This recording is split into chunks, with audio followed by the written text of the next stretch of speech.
Bir seyirlik düşürdüm,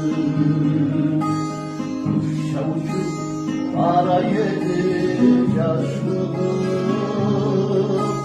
Bir kitap sıkmak ketap sandık köksürdüm, kuşa yedim celcelede başmadan.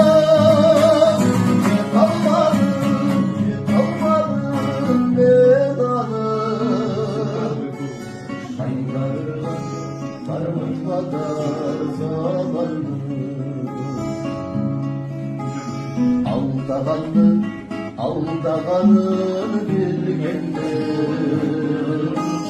aldaysadı ay kalmadan yaşlılık. Bol tazalık yoktu bugün bir yerde, alıp gitti ay kalmadan.